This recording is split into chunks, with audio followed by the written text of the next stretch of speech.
Vamos a empezar con este panel. Muchísimas gracias a todos por estar acá.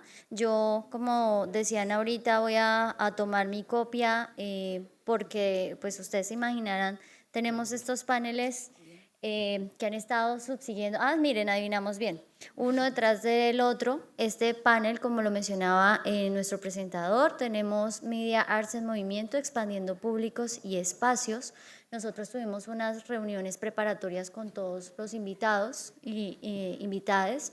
Y hablábamos justamente con Jaime, con Jessica y con Alejandro de la transversalidad, que es este reto de la creación de públicos y de atraer a las personas a los espacios digitales y físicos donde justamente estas obras de las que nuestros artistas ahorita comentaban, pues a veces se exponen, y no solo las obras, sino las actividades que giran alrededor de todos los espacios expositivos de formación, de análisis que representan los museos, los centros culturales. Ustedes dos son expertos, han sido, y bueno, nacional e internacionalmente se han reconocido en estos espacios justamente por el diseño de estas estrategias.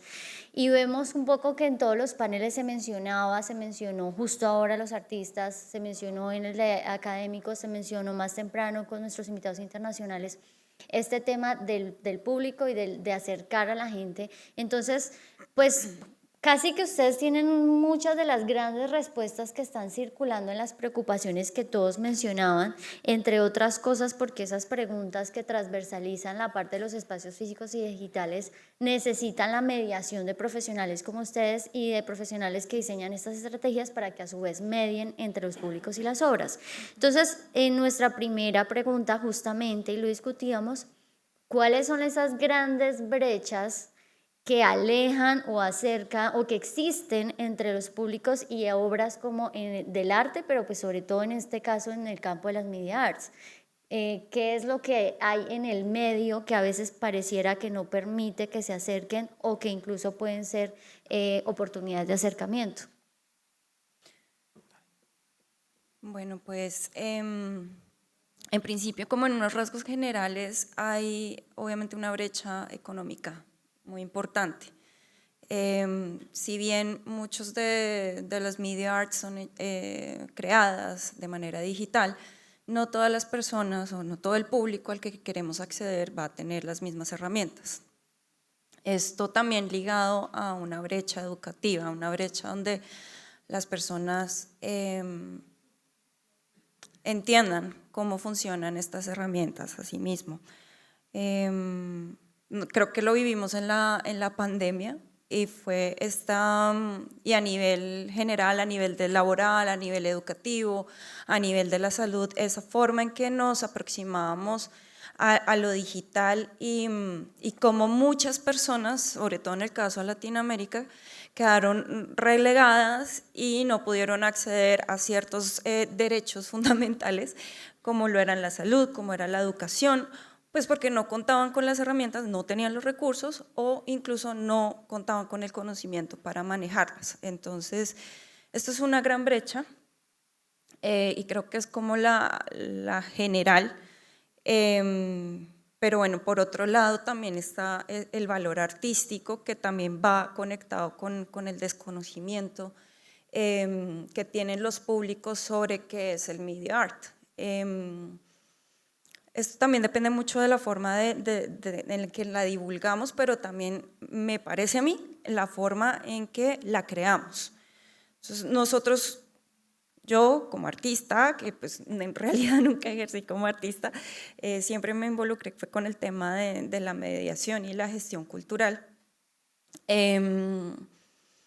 Digamos que estamos en una posición un poco privilegiada donde creamos nuestras obras, hacemos nuestras propuestas, pero creo que nunca, o es muy pocas las veces, sí pasa, pero es muy pocas las veces en que nos preguntamos a quién le quiero hablar con mi obra. O sea, hablamos mucho de qué quiero decir, cuáles son los conceptos que yo quiero tratar desde mi obra, pero a quién. Y ese a quién creo que está ahorita debe ser mucho más importante para nosotros como artistas, como parte de una sociedad que depende de ciertas dinámicas y esas dinámicas van conectadas con la comunicación, que es lo que queremos comunicar es muy importante, pero también es muy importante pensar en el quién. Y a veces en la obra de arte, no solo el media art, en obras de arte a nivel general, podemos entrar a unos discursos un poco complejos o muy complejos que son difíciles de traducir a un público general no conocedor.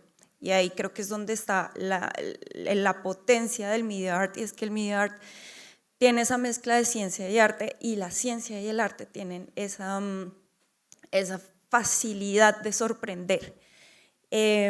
Asimismo, he visto, y desde mi experiencia, a través del tiempo he visto cómo el público también ha cambiado su comportamiento. Antes teníamos unas definiciones muy específicas para los tipos de públicos, que era como el público que le gusta estar solo, es una persona que no necesita acompañamiento de una mediación, no necesita un acercamiento, incluso ni siquiera necesitaría las fichas técnicas digamos, los textos complementarios de una curaduría, que puede ser una persona conocedora, una persona erudita en los temas de arte o en los temas museales a nivel general.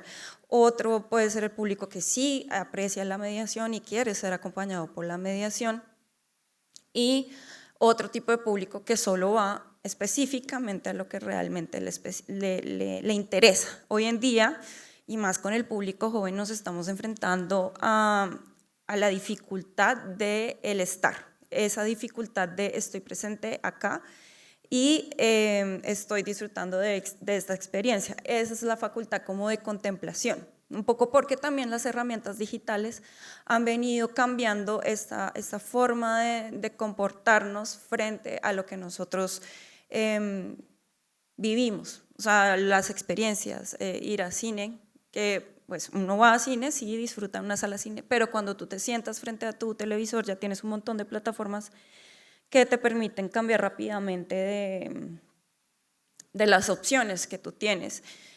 Asimismo, las redes sociales han modificado la forma en que nosotros recibimos la información y la forma en que digerimos esta información. Entonces, pues tenemos ya públicos que no están acostumbrados a tener ese momento de detenimiento, ese momento de escucha, y que quieren pasar rápidamente a otras cosas. Entonces sí, hay como unos retos y unas brechas importantes, sobre todo ahorita yo siento que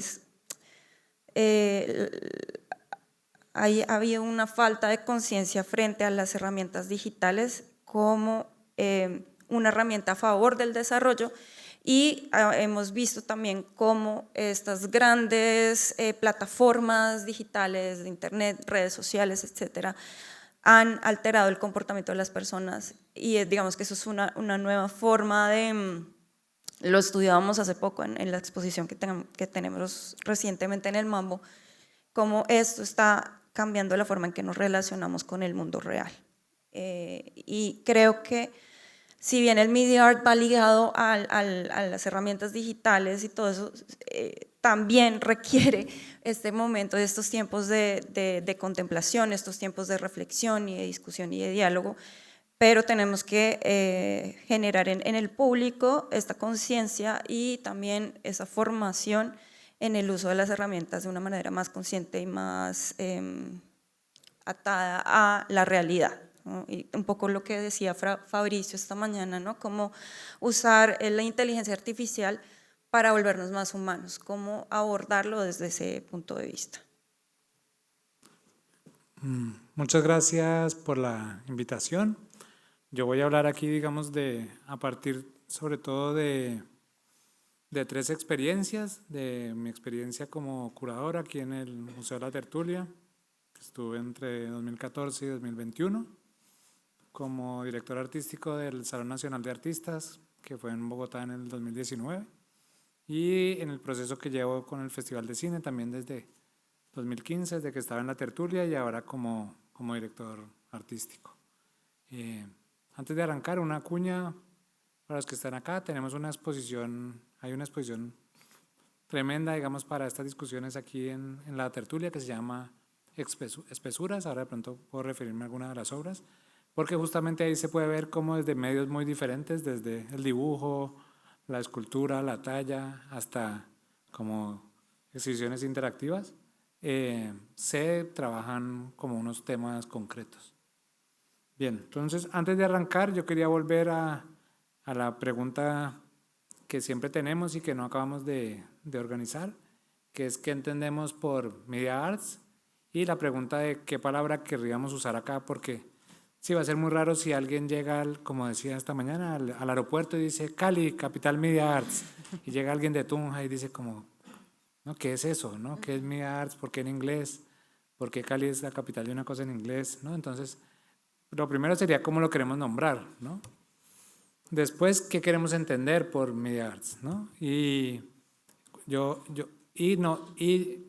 no pelearnos por una definición única, como una de las grandes aprendizajes que hice en la vida fue una exposición que hice en la Luis Ángel Arango sobre el diccionario, y la primera cosa cuando uno entiende cómo funciona el diccionario es que uno ve que las palabras tienen distintas acepciones y que cada una de las acepciones tiene una historia. Entonces no se necesita una definición única, pero sí podemos tener como unas categorías que nos sirvan para orientarnos.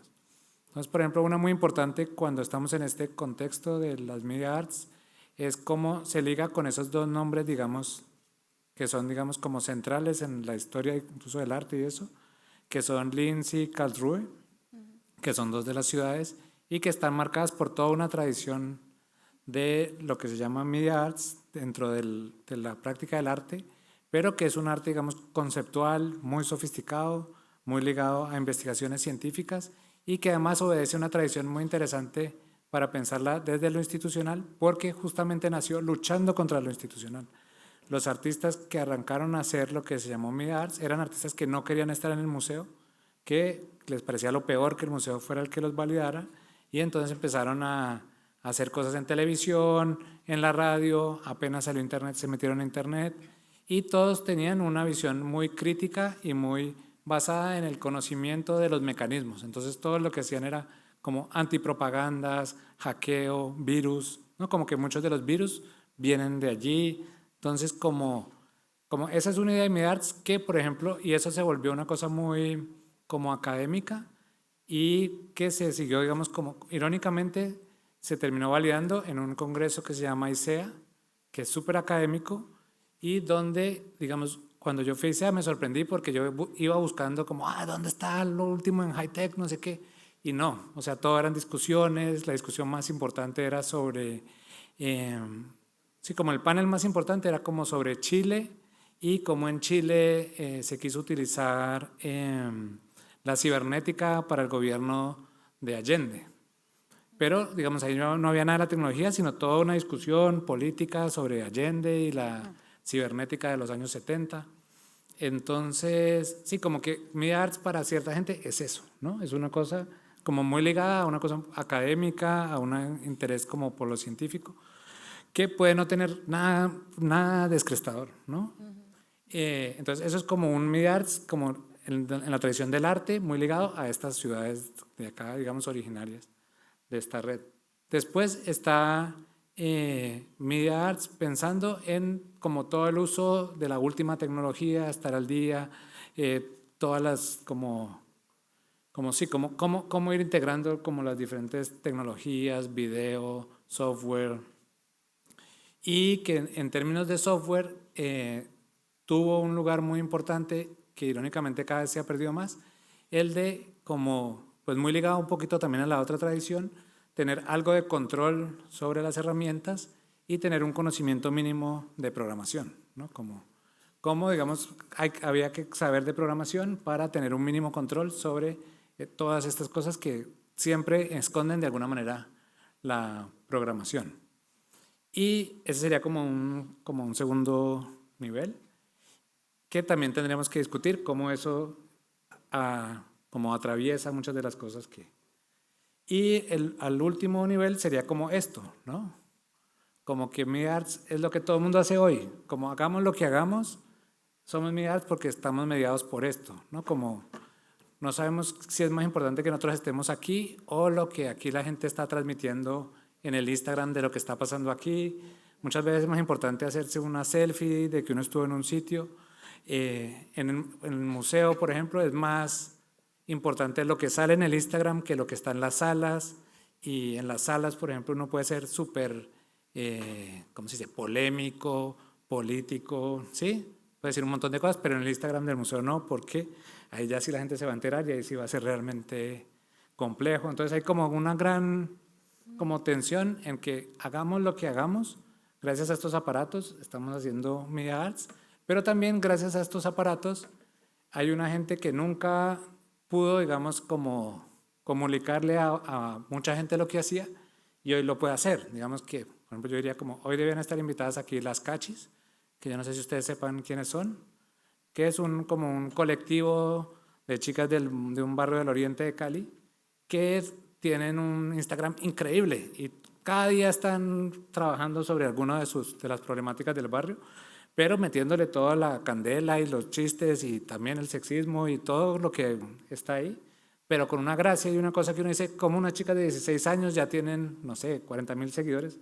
muchos más seguidores que un montón de gente, y ellas están haciendo su media art, pero todo lo contrario de esto, no tuvieron que saber ni que Karlsruhe existe, sí, ni que hay ninguna tradición de arte electrónico, pero ellas están desarrollando un arte. Entonces, sí, cómo entender como todas estas tradiciones y cómo como ciudad lo vamos a entender y vamos a decir, bueno, nos interesa que haya en las universidades y que estemos conectados a toda esta cadena de otras universidades en el mundo.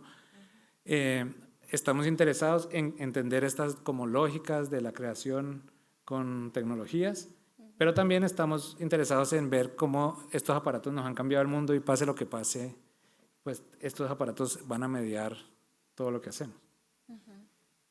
Y en ese orden de ideas, las brechas que tú identificas, entonces sería como, bueno, tú mencionas la económica particularmente y mencionaste un poco como lo que vendría siendo la relación de los públicos con la obra misma, ¿no? En cómo antes y en las personalidades y en las formas de aproximación. Y tú estás hablando entonces en este caso de las brechas como también una forma de aproximación por el tema actual en términos de las redes sociales y los dispositivos móviles. Pues digamos, podríamos mirar las brechas a los 3 niveles, ¿no? ¿Ok? Sí, como que como a este nivel, digamos, de estas media arts académicas, pues todo lo que tenemos que hacer para que la universidad aquí, digamos, se acerque, se aproxima, reconozca, ¿no? Entre en red con todo eso que esto posibilita, ¿no? Como podemos hacer intercambios con Corea, ¿no? Con Linz, pues darnos cuenta, por ejemplo, que en esta exposición está un colectivo que se llama Atractor, que ganó un premio en Linz, entonces, no sé, podemos traer a los de Atractor a Cali, seguro ellos nos van a conectar.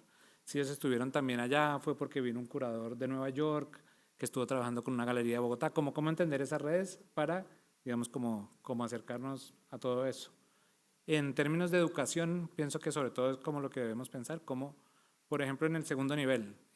Cuando yo estaba chiquito, enfrente del conjunto había un espacio de Cali, que todavía está ahí el edificio. Y allí llegaron como los primeros computadores personales, antes de que llegaran a las casas. Y ahí, por ejemplo, yo aprendí Logo. Entonces, y yo aprendí, ¿cómo se llama? Sí, Logo, el que era de la ranita. Sí, la tortuga. Sí, la tortuguita. Ajá. Entonces, como que yo aprendí y eso ya era con código de programación. Entonces, como que desde pequeño uno ya estaba. Ahora, por ejemplo, se ha perdido completamente ese interés en la programación. Entonces, como que ver, por ejemplo, cómo a partir de la programación se pueda relacionar como con los colegios, con las universidades. Okay. Porque, por ejemplo, como una cosa que sí es muy importante que apareció en la charla de esta mañana es cómo entender que todo esto son lenguajes. Porque, por ejemplo, como en algún momento dijeron como que a través del arte transmitimos esto, transmitimos lo otro. Yo no creo que sea como que el arte sea un modo especial sino que el arte en este caso nos hace ver es queremos aprender a manejar estos lenguajes, como que el arte son los lenguajes y que no solo, lo que se quiere es que en los colegios no solo aprendan a escribir o hablar, sino tienen que aprender, porque aprender a hablar es aprender a cantar, por ejemplo. No es como que cantar es otra cosa, ¿no? Como para aprender a hablar hay que aprender a cantar, ¿no? Entonces, como que aprender a escribir es aprender a escribir un cuento, es aprender a convencer a alguien, ¿no? Entonces, ¿cómo lograr que, digamos, la educación artística entre al colegio, no como una clasecita separada, sino que, digamos, si alguien quiere ser buen biólogo, tiene que saber dibujar. Entonces, como el dibujo es parte de la enseñanza de la biología, ¿no? Entonces, como que la gran lucha sería cómo introducir esta educación que, por ejemplo, digamos, en términos de ejemplos, aquí se asomó, pero se desapareció, el colega acá de la tertulia de mediación, que es Carlos Buccelli, un proyecto que iniciamos antes con Ángela Osorio y que después continuó, que me parece que es bandera de este museo, se llama Museo Más Escuela. Y se hizo justo pensando en estas alianzas, gracias a la alianza con Bancolombia, y surgió de una cosa interesante que una vez piensa como que el aliado pone problemas. En este caso fue al revés, como que Bancolombia dijo, ay, nosotros les hemos dado dinero, pero ustedes llevan los profesores al museo y todo pasa en el museo. Nosotros queremos que pase algo en los barrios, pase algo en la ciudad. ¿Por qué no hacen algo en la ciudad? Entonces, a partir de ese input, con Ángela lo hablamos y yo le dije, Ángela, pero si tú hablas todo el tiempo del territorio, ¿por qué siempre los quieres traer al museo? Mira que Bancolombia te está diciendo que hagas lo que tú has dicho que se debe hacer. Entonces, la solución, lo que se propuso fue, vamos a invitar artistas a que trabajen de la mano con profesores de los colegios y hagan proyectos juntos. Y entonces va un artista y trabaja durante 3 meses con un grupo de estudiantes y con un profesor y arman un proyecto. Entonces, por ejemplo, eso creo que, por ejemplo, que hace parte de cómo, digamos, esta manera de pensar mediar, si no lo pensamos como una cosa separada, sino cómo nos cambian las formas de pensar. Es como, por ejemplo, ahorita no pensamos de una obra que la van a ver y si la entienden o no la entienden, sino cómo pensamos en términos de proyecto y de procesos. Exacto. Entonces, si pensamos en términos de proyecto y de procesos, bueno, van a trabajar juntos, y entonces, como quién es el espectador, no, ahora todos están trabajando juntos en este proyecto, y hay un modelo muy lindo porque también pensando en la dificultad del trabajo para los artistas y la precariedad de los artistas, funciona muy bien porque en general ninguno de estos artistas quiere que lo contraten en un colegio para estar todo el año y tener que hacer como toda la cosa del profesor, pero están felices de poder ir a hacer un proyecto 3 meses. Exacto. Entonces, por ejemplo, si este modelo, digamos, como de Museo Más Escuela, se hace de una manera más grande, digamos, como institucionalmente como ciudad y pensando en herramientas o en técnicas que queremos que se trabajen, pues es un super modelo y funciona muy bien para también cambiar esa lógica de que como que ellos son, como que los niños del colegio son exclusivamente como unos espectadores de una obra que ya viene lista, pero sí el proceso está súper enriquecido porque viene de artistas que ya tienen una obra. Entonces, por ejemplo, María Ángela, que estuvo aquí sentada, desarrolló proyectos súper bellos sobre ecología con grupos de colegio, pero que se fueron dando, digamos, en ese proceso. Okay. Ahí te estuviste adelantando un poco, pero bueno, está muy bien sobre el tema de las experiencias para compartir.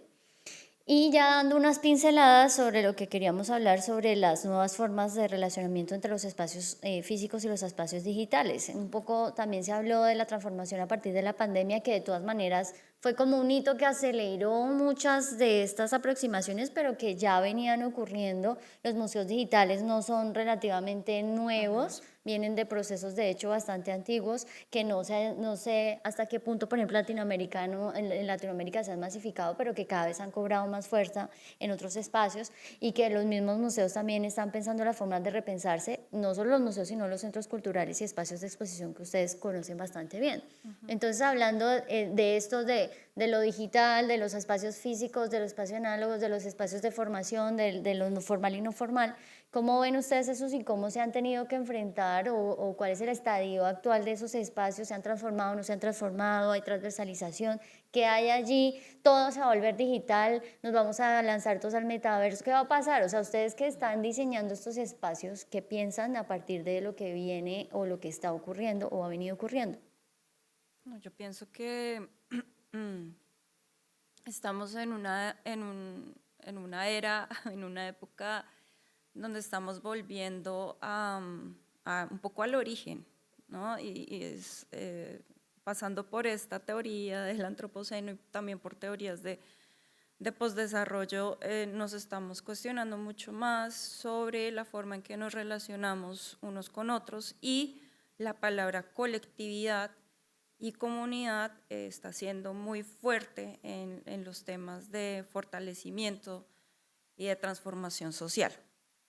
Entonces pienso que lo digital o el media art es justamente, como es tan variado y es tan rico, nos va a permitir, desde que tengamos una conciencia amplia de esta herramienta, nos va a permitir generar una mejor conectividad,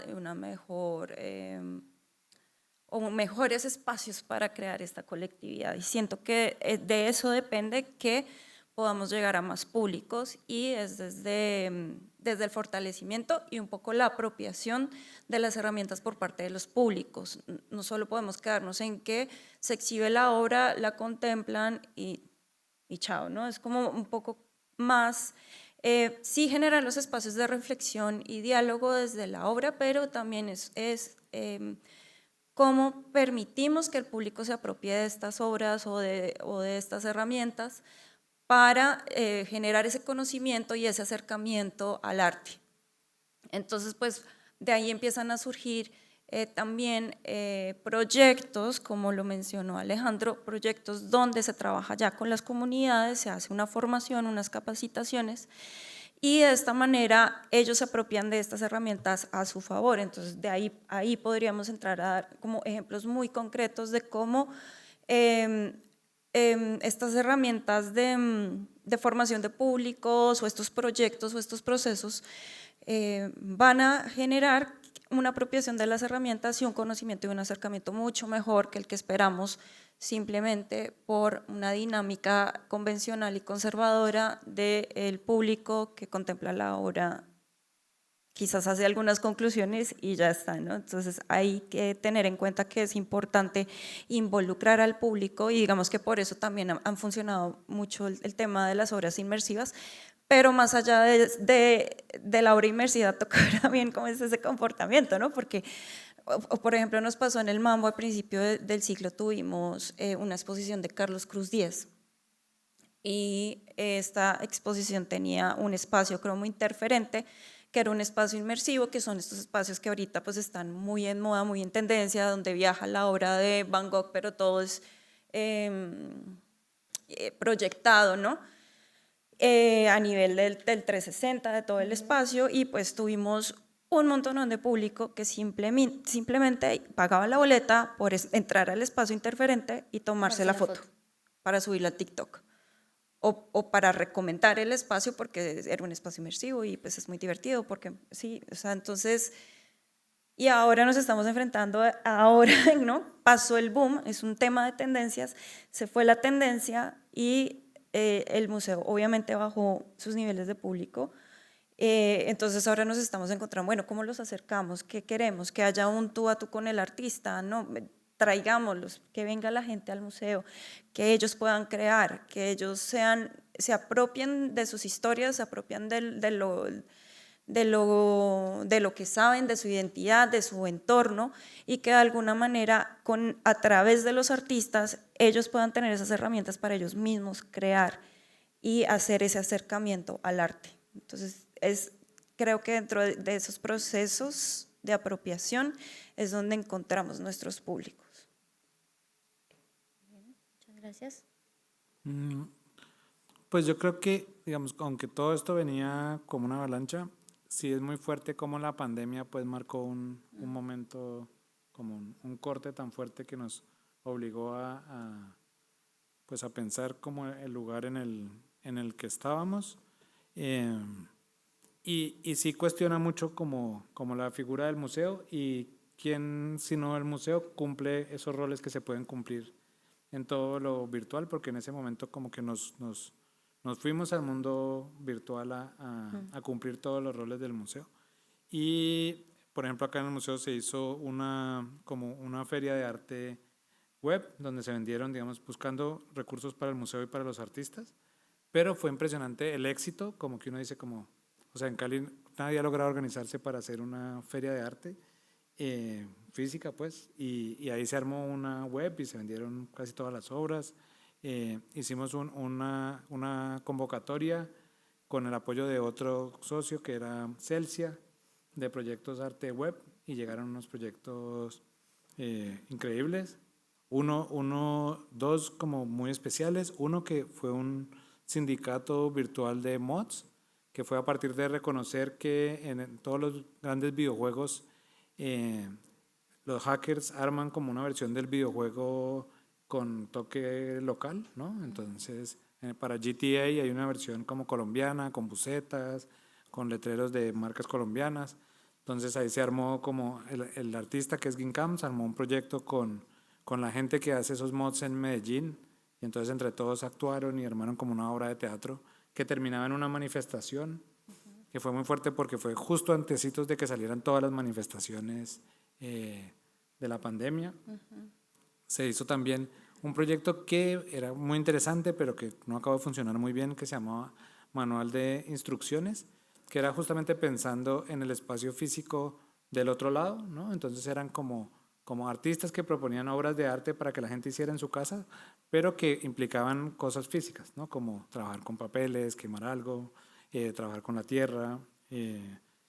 Y se hizo también un taller de videojuegos inspirados en las obras de arte de la colección, que también planteó como una relación muy interesante. Pero en todos, por ejemplo, queda muy, muy clara esa, ¿cómo se dice?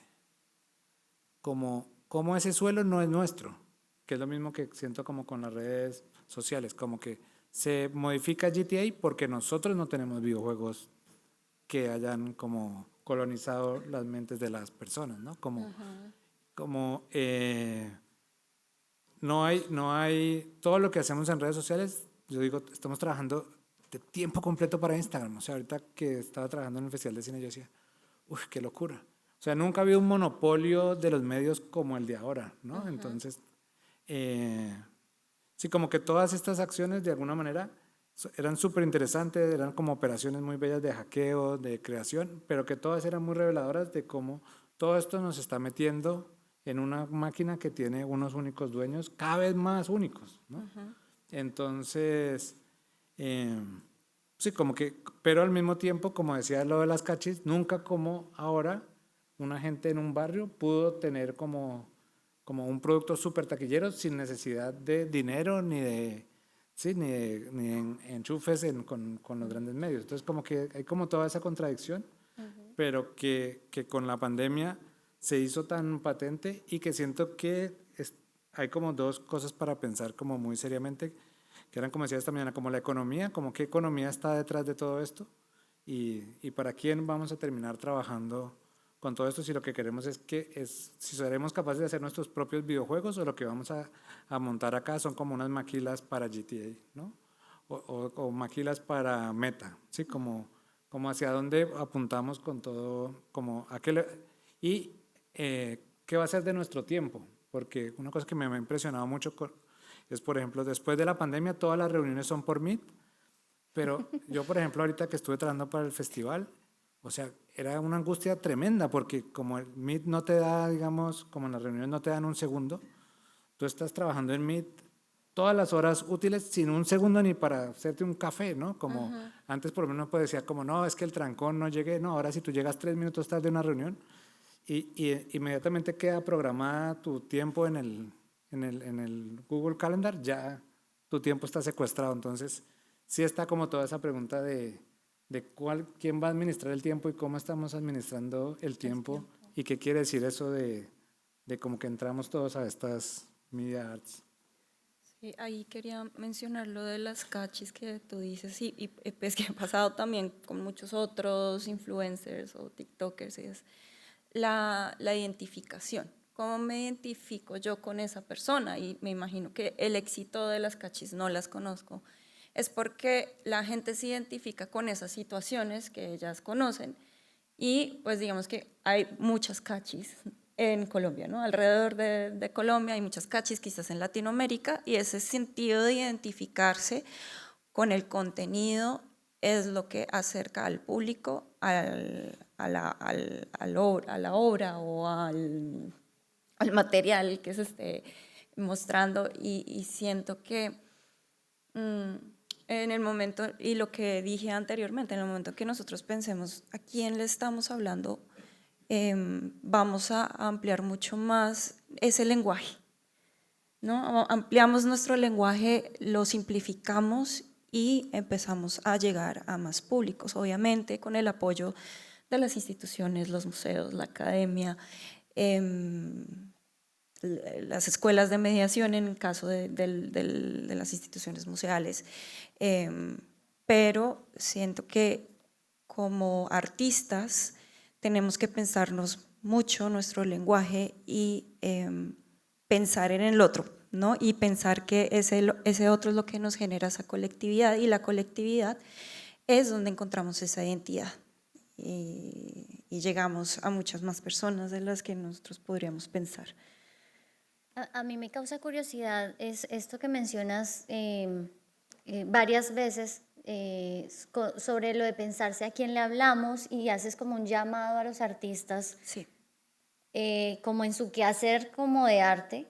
Y tú como curadora entonces decirle al artista como, bueno, pensemos en el público, es como crear pensando en el público, en llamar al público. Sí, ahí siento que hago un llamado a un cambio de posición de la forma en que hemos venido haciendo la práctica de curatorial, museográfica, artística incluso, ¿no? O sea, si bien tenemos unas ideas muy claras y unos conceptos que nosotros queremos trabajar y queremos divulgar y concebir a través de la obra de arte, y también a nivel curatorial, ¿no? Una investigación y un discurso detrás de esa investigación, pues de nada vale si las personas no entienden lo que nosotros queremos decir. Si estamos haciendo esto es para que la gente lo vea, como instituciones, porque eso también entra a cuestionarse uno como museo, desde yo como museo, ¿a quién quiero llegar? ¿A qué es el alcance que yo quiero tener? ¿Quiero solo que venga público erudito o quiero que venga, no sé, la Besi de la chacita de al lado que me vende las papitas y el cigarrillito, ¿no? Quiero que también disfrute y tenga un espacio donde pueda desarrollarse como persona y como ser humano. Y creo que eso es lo que estamos apuntando, o lo que deberían apuntar ahora las instituciones artísticas, culturales, patrimoniales, y es aportar al desarrollo integral de las personas. La cultura entra acá como un factor donde ampliamos ese desarrollo multidimensional. El desarrollo no puede ser visto solo como desde lo económico, la salud o la educación, sino también integral. Y pues ahí es donde nosotros como personas, entes, entidades o instituciones al favor de la sociedad estamos haciendo realmente una labor, y el artista insertándose en esa sociedad a la que pertenece. Pues eso ya ha cambiado muchísimo, muchísimo, muchísimo, muchísimo, pero sí tenemos todavía como el rezago de la idea del artista en su taller observando al mundo, ¿no? Y plasmando esa realidad en su obra de arte, pero ¿dónde está esa relación directa con las personas, ¿no? Y también llega, exhibe su obra y se echa para atrás esperando que el público llegue e interactúe con ella, cuando en realidad hay muchas formas de crear y de crear con el público y con las personas.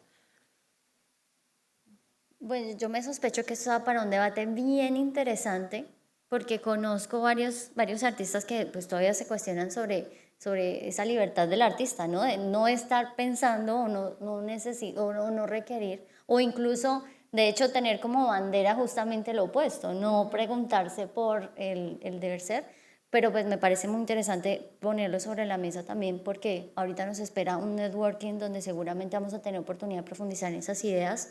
Y en ese marco donde ustedes ya han empezado a tocar como algunas de las experiencias que han vivido y que han visto, pues nos gustaría como emplear esa experiencia que ustedes tienen para que nos compartan modelos exitosos y nada exitosos, grandes fracasos y grandes aciertos que puedan dar pistas también a esta conversación y este debate que estás planteando y que seguramente ustedes han visto enfrentados como curadores al momento de montar estas propuestas y acercarse a las propuestas de los artistas, no solo contemporáneos, sino tradicionales. Me imagino que todavía están lidiando con artistas de grandes trayectorias que vienen un poco como más tercos en ciertas posturas, otros que incluso contemporáneos están planteando también la forma de relacionarse con ese público, y ustedes que están en la mitad, que creo que me parece que en algunos casos como que le tienen que dar cuentas a todos, ¿no? Cuentas al público, cuentas a la institución y cuentas al artista que invitan, y a ver si esto es cómo se mide ese éxito entonces también. Entonces, ¿cómo vendría siendo en esta exposición de ejemplos exitosos y no tanto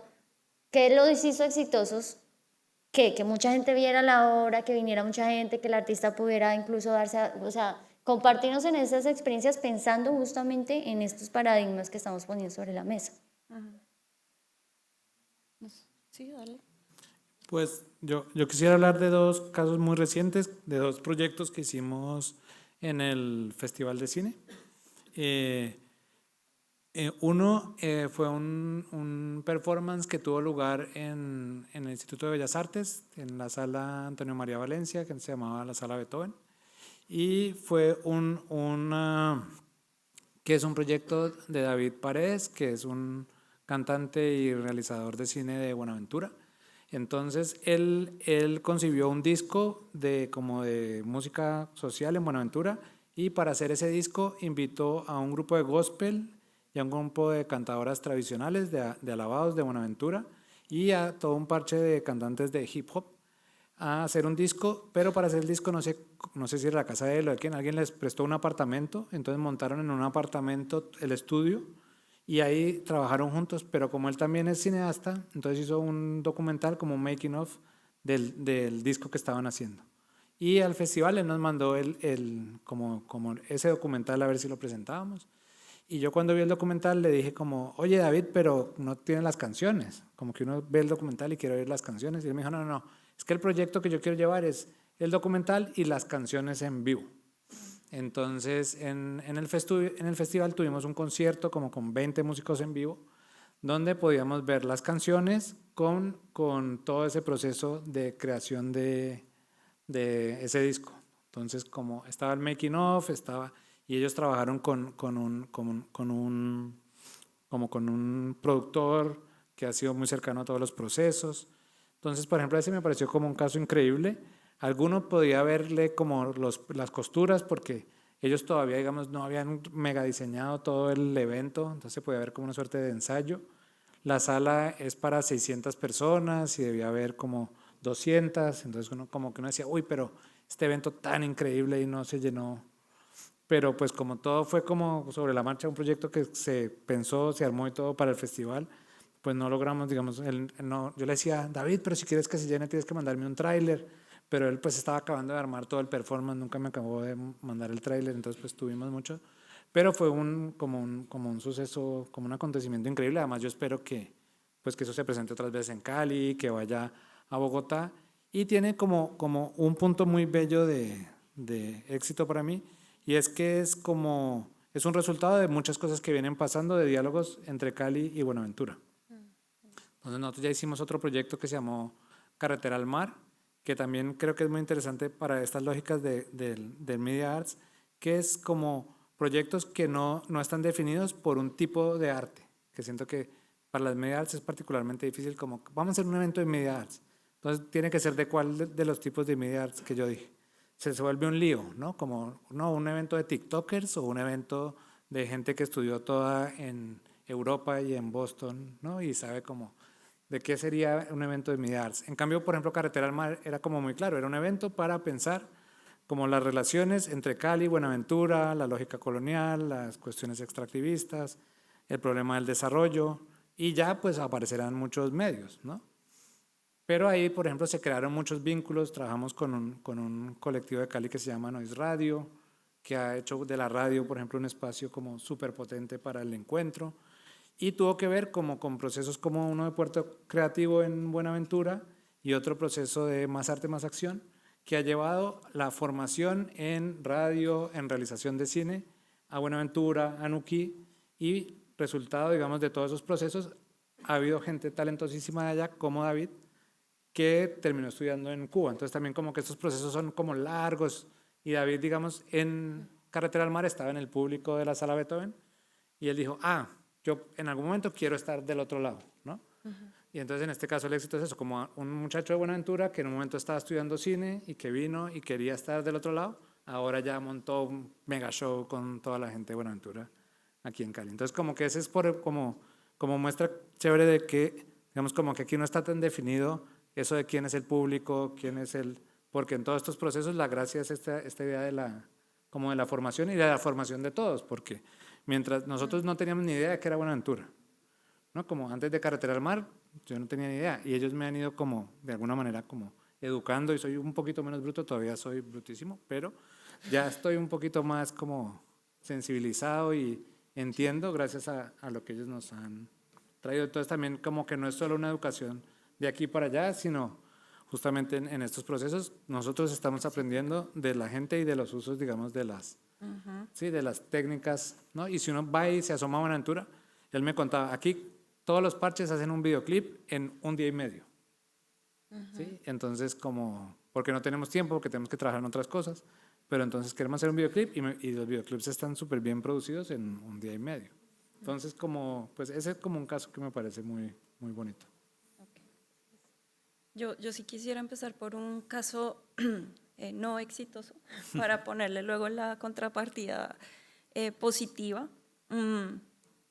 Y bueno, esto entra dentro de una investigación que yo realicé sobre espacios de arte nómadas, comprendiendo que no es una exposición que itinera, comprendiendo que no es una plataforma digital, sino como tal el espacio de arte que se traslada de un lugar a otro. Y en el 2013, el Centro Pompidou de las Artes lanza el Centro Pompidou Móvil. Este centro lo hizo el arquitecto Patrick Bouchan. Él venía trabajando la creación de espacios temporales itinerantes, específicamente en el tema del circo, y digamos que gana la convocatoria para hacer el Centro Pompidou Móvil, inspirado en el pabellón Philips, que fue creado por Le Corbusier. Entonces se trataba de una estructura casi que triangular, muy parecida a una carpa de circo, muy bonita, muy bella, muy colorida, y estaba dividida en 3 módulos. Estos 3 módulos contenían una curaduría específica sobre arte moderno, dividida en geometría, en color, bueno, este tipo de temáticas, y esa carpa podía viajar a diferentes regiones de Francia. Esto fue una estructura que costó 2.5 millones de euros, fue un gasto grandísimo a nivel de gasto público. Pero para que esta carpa pudiera viajar, las colectividades territoriales, ya fueran las alcaldías, ya fueran otras fundaciones, tenían que pagar el costo del traslado de la carpa, como también los equipos que tenían que hacer el montaje, el equipo de mediación, etcétera. O sea, como tal la carpa funcionaba bien, protegía las obras, era muy bonita, pero esto significaba unos gastos enormes para las regiones de Francia. Entonces ahí hubo obviamente esta discusión de por qué estamos nosotros gastando el presupuesto que nos da el Estado en un proyecto que es prácticamente del Estado, o sea, mixto, pero era prácticamente del Estado, cuando lo que nosotros necesitamos es fortalecer nuestras propias instituciones a nivel regional. Y sí, a pesar de lo mágico y de lo innovador que puede ser la carpa y que el público de región está yendo a ver la colección del Pompidou, ¿por qué no se hacen mejor unas alianzas y unos convenios para el préstamo de obras de esta colección y que nosotros podamos fortalecer nuestras instituciones regionales? Ahí yo siento que hubo un total fracaso, un desgaste de personas, un desgaste de presupuesto y asimismo digamos como una ruptura de las relaciones regionales y la centralización, ¿no? Entonces, en En el espíritu de querer descentralizar las funciones del Pompidou, lo que hicieron fue dañar esas relaciones justamente. Y en contrapartida, también un ejemplo del Pompidou, que fue, pues sí, fue igual, no fue un tema que viajara, pero pues yo estuve involucrada en este proyecto, tuve la fortuna de trabajar en él como mediadora, que se llamaba la Fábrica de Cine Amateur de Michel Gondry. Y pues aquí creo que hay bastantes personas del área del cine, pero Michel Gondry, ustedes saben que las películas tienen unos efectos especiales muy particulares que son un poco, digamos, precarios, ¿no? Muy como muy manuales. Y lo que él proponía con este proyecto era justamente que hubieran unos sets de grabación específicos con este tipo de efectos visuales y permitirle a las personas, al público general, hacer películas. Entonces lo que las personas hacían era llegar al Pompidou, inscribirse en una lista, que eran más o menos 15 personas, podrían venir en grupo, podían venir personas solas, incluso allá hay un sistema donde se carnetiza a las personas sin domicilio fijo, lo que aquí llamamos habitantes de calle. Estas personas incluso también podían participar de la actividad y había un encuentro de personas que no se conocían, pero pasaban por todo un proceso creativo que al final les permitía tener un producto realizado por ellos, que era una película.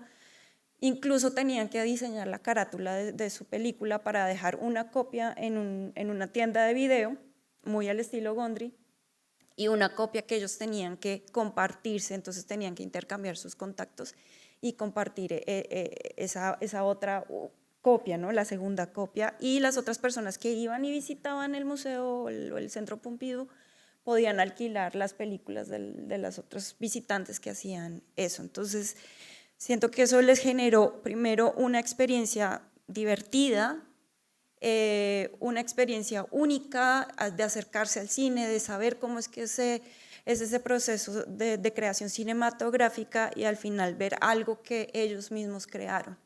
Y ahí es donde yo veo donde el éxito fue rotundo, porque esa actividad o ese proyecto se alargó 2 meses más en el Pompidou para permitir que más personas pudieran participar. Entonces, siento que ahí fue donde se crearon esos sentidos de colectividad y de comunidad. Otro ejemplo que también en contrapartida del tema del nomadismo de los espacios y ese fin de descentralizar el arte y llegar a otros públicos, ¿no? Es el Museo Precario de Albiné, que también fue en Francia, también parte de mi investigación. Este museo lo crean en el año 2000, el artista Thomas Hirschhorn, y lo que él hace es irse a la Banlieue. La Banlieue es la zona periférica de París, donde hay muchos suburbios, donde hay unas poblaciones vulnerables, donde hay delincuencia, etcétera. Y lo que él propone es hacer una alianza con ciertas instituciones, entre esas el Pompidou, para crear este museo precario. Y lo pone enfrente de uno de estos edificios de habitación social para que los vecinos o la gente del vecindario pudieran participar de la creación de este museo. La creación del museo era que ellos fueran los montajistas, los curadores, los museógrafos, los mediadores, los que hicieran los talleres, toda la programación del museo. Y lo que eso generó fue que las personas, al participar directamente de la creación de ese museo, fue apropiarse del museo, y hubo mucha discusión del préstamo de las obras porque tenían Duchamp, tenían Sara, tenían Leyer, o sea, tenían obras originales de grandes artistas, y el temor de las instituciones por dejar las obras ahí era grandísimo, casi no se logra el préstamo. Al final, gracias a la capacitación, a la formación que se le dio a estas personas del vecindario, logran hacer este proyecto, y las personas se apropiaron tanto de esto que contaban con seguridad 24/7, siempre había una persona a cargo, hacían la mediación, las personas hicieron el mismo montaje, o sea, pudieron llegar a manipular las obras gracias a la formación. Y como parte de los testimonios, obviamente dijeron, cambió la perspectiva de la gente, porque obviamente fueron personas que normalmente no visitaban estos vecindarios a visitar ese museo, y lo que les gustaba era que las personas que no eran de esa zona cambiaron la perspectiva del área frente a ese barrio que normalmente era conocido por ser un barrio caliente, ¿no? Un barrio donde había inseguridad, donde había pobreza y nadie más que ellos iban allá. Entonces, ese cambio de chip y ese cambio de posiciones son las que me gustan mencionar porque genera otro tipo de acercamiento a los públicos y los involucra en el proceso creativo. Eso es como mi parte de los ejemplos. Muy buenos ejemplos. Alejo, no sé si quieres complementar ya para cerrar, porque se nos acabó el tiempo.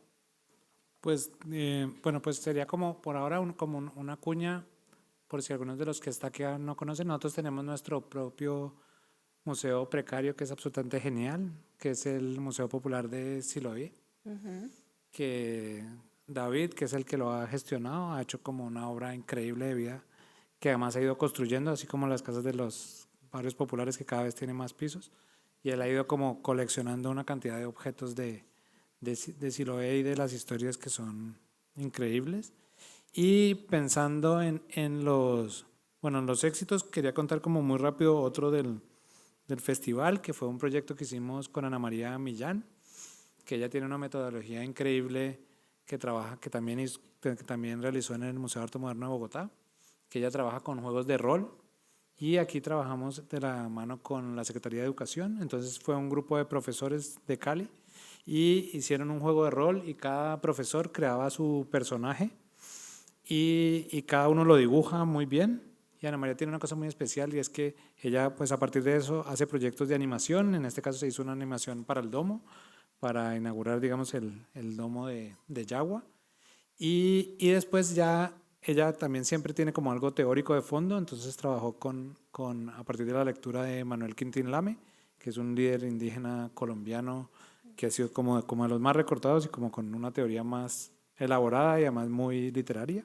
Entonces, a partir de las lecturas de eso, ellos trabajaron juntos, crearon los personajes y Ana María y Andrés Sandoval, que es como su pareja y su colega en todos los proyectos, hicieron ya en 3D todos los personajes, hicieron una película de animación que, digamos, ya fueron todos los profesores, pero que además como que cumple un doble rol, como que hacen una película muy bella, pero al mismo tiempo todos son profesores además eran de la red de profesores de tecnología o de la red de enseñanza de lenguas, y entonces todos los profesores aprendieron además de estas metodologías para trabajar con sus alumnos, tanto la lógica de los juegos de rol como las posibilidades de hacer como animación, y digamos, como que se lograba como un triunfo a muchas bandas, y ya después todos, digamos, como que fueron a ver juntos la película. Y que además fue lindo porque en Yagua hay un espacio de captura de movimiento. Mocap. Y entonces Ana María invitó a un bailarín a que el bailarín hiciera los movimientos de los personajes. Entonces fue muy bello porque los profesores le decían al bailarín, mi personaje se mueve así. Y él, según lo que los profesores decían, se movía y después capturaban ese movimiento y las figuras de animación se movían. Entonces ahí terminamos articulando los profesores, el festival, el domo y el lugar de captura de movimiento. Entonces fue como una operación, digamos, que creo que era interesante pensando en esas otras lógicas de trabajo y lo que hace posible, digamos, como las tecnologías y las herramientas que tenemos ahora. Bueno, les agradezco muchísimo a los dos. Vamos a dejar las preguntas para el espacio de networking porque se nos acaba el tiempo. Y no sé si ya para cerrar, una brevísima reflexión que nos quieran dejar sobre justamente el tema de nuestro panel, que es expandiendo los públicos y los espacios. Sí, yo acá en mis notas tengo como 3 palabras importantes o que me han parecido importantes y reflexionando mucho sobre lo que se ha dicho a través del día. Y primero es la horizontalidad. La horizontalidad de vernos en el mundo y en el circuito del arte, ¿no? Como pares. Y esto desde la creación de la obra del artista, pasando por la institución, la curaduría, los departamentos de educación, hasta el público. Entonces, esa horizontalidad también nos permite trabajar en conjunto y trabajar en unos lenguajes que nos permitan llegar a nuevos públicos y a formarlos. Y además de ello, la otra palabra sería apropiación, ¿no? Cómo estas personas, gracias a esta horizontalidad, se apropian de las obras de arte, se apropian de los procesos creativos para generar ese nuevo conocimiento y ese acercamiento al arte y finalmente la autonomía. Entonces, después de todo este proceso de horizontalidad y de apropiación, ya podemos ver una autonomía del público que ya está formado y que por su propia cuenta decide pasar a ser como parte de toda esta circulación tan importante de la obra de arte y también a ser parte del proceso creativo. Yo creo que para mí hubo una conversación que me marcó con Juan Camilo Koch, que él ha trabajado en la gestión pública, en muchas cosas en Cali. Él trabajó mucho en la cuestión de la violencia durante la administración de Armitage, y estábamos una vez en una reunión de la red de bibliotecas públicas que tuvo una crisis súper fuerte en la administración pasada porque los recursos no alcanzaban y no estaba funcionando, y entonces yo le decía como, no, pero es que ¿cómo es posible que en Cali las bibliotecas no tengan el mínimo apoyo pues de la Secretaría? Y él me decía, y no entendí, como que yo hasta ese momento entendí que, porque yo antes pensé que era como las que uno ve de Bogotá, que cada biblioteca es pagada por la alcaldía y es construida y todo. Y ahí fue que yo entendí que aquí no, como que aquí la red de bibliotecas públicas son un montón de bibliotecas que han surgido por una cantidad de iniciativas de los barrios. Son poquiticas como la de Nuevo Latir, que es como una biblioteca construida de ceros y sostenida por la alcaldía. Entonces cada una tiene una administración de los recursos muy singular, pero él me dijo, no, Alejandro, tienes que ver que sí, es un gran problema y hay que ver cómo se resuelve la crisis, pero por otro lado, entiende que es como una gran fortaleza de Cali que por la precariedad y por lo duro y por la crisis tan tenaz, en Cali han surgido iniciativas por toda la ciudad. Y hay como iniciativas súper potentes que hay que ver cómo se apoyan, cómo. Entonces, para mí, digamos, como que un gran reto para esta lógica de las medidas es cómo entender todas esas redes, cómo entender todas esas iniciativas, porque, por ejemplo, de que yo contaba de Museo Más Escuela, muchas veces de los logros más increíbles eran en parte porque el profesor del colegio era un súper artista. Entonces, como que nosotros enviábamos un superartista, pero nos dábamos cuenta que el superartista estaba en el colegio, ¿no? Pero que nosotros desde este mundo no teníamos ni idea que estaban allí. Entonces, como que una de las grandes cuestiones para, si queremos realmente que sea una ciudad media arts, ¿no?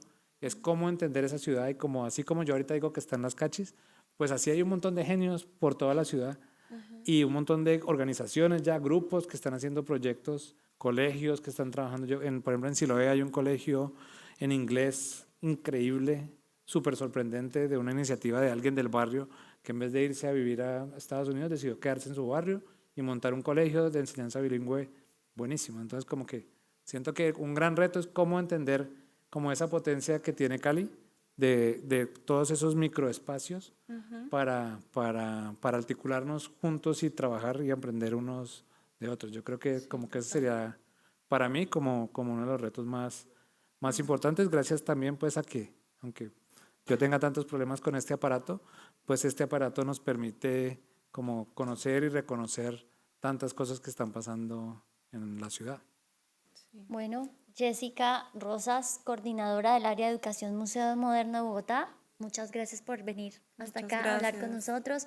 Alejandro Martín, director artístico del Festival Internacional de Cine de Cali, muchas gracias por estar acá con nosotros, compartir sus reflexiones y bueno, ya nos quedamos para poder conversar y profundizar en todo lo que dejamos sobre la mesa en el networking al que están todos cordialmente invitados, que nos vemos dentro de un ratito.